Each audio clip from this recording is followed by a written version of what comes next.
My name is Dr. Cecelia Adams, and I'm an at-large member of Toledo City Council.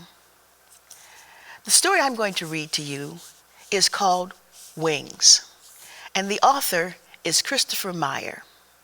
Are you brave enough to be your own self? Icarus Jackson is.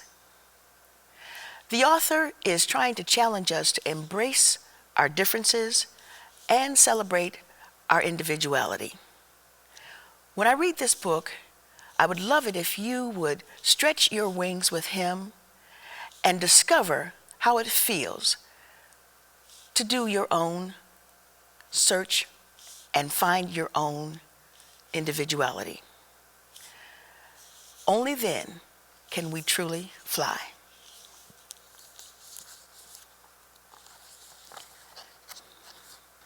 Wings by Christopher Meyer. Look at that strange boy. Everyone from the neighborhood is pointing fingers and watching the sky. How's he doing that? They stretch their necks and shake their heads. Icarus Jackson, the new boy on our block, is flying above the rooftops.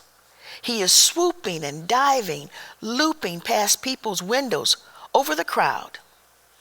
I don't think he's strange. Icarus Jackson, the flyboy, came to my school last Thursday. His long, strong, proud wings followed wherever he went. The whole school was staring eyes and wagging tongues. They whispered about his wings and his hair and his shoes, like they whisper about how quiet I am. Our teacher complained that the other kids couldn't help but gawk and stare. He said that Icarus's wings blocked the blackboard and made it hard for the students to pay attention. The teacher told Icarus to leave class until he could figure out what to do with his wings. He left the room quietly, dragging his feathers behind him. One boy snickered. At recess, the snicker grew into a giggle and spread across the playground. Soon, all the kids were laughing at Icarus's useless wings. I thought that if he flew just once, everyone would stop laughing. Icarus looked up. He flapped his wings a couple of times, then jumped into the air. He swept through the schoolyard like a slow-motion instant replay. But the other kids were not impressed. One girl grabbed the basketball. A boy stuffed the handball in his pocket. Somebody nagged. Nobody likes a show-off.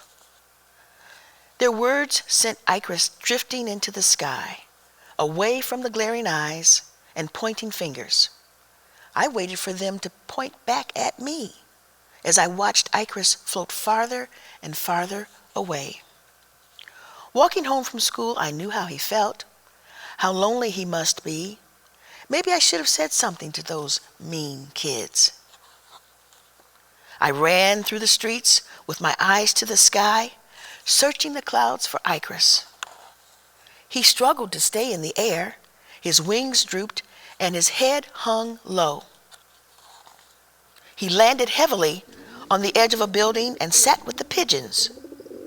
Pigeons don't make fun of people.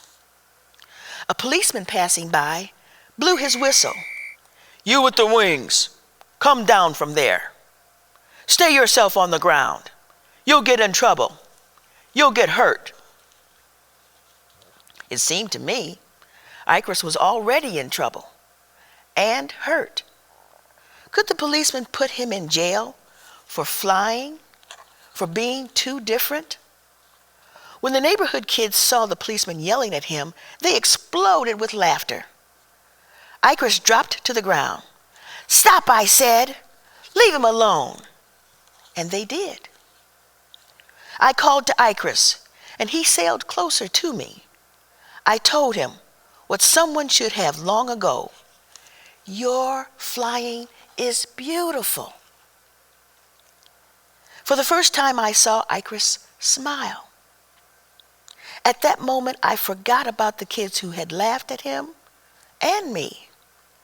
I was just glad that Icarus had found his wings again. "Look at that amazing boy," I called to all the people on the street as I pointed to my new friend Icarus, swirling through the sky. At the beginning of the reading of this book, I asked you if you were brave enough to be your own person. If the answer to that question is yes, let your spirit soar. Thank you.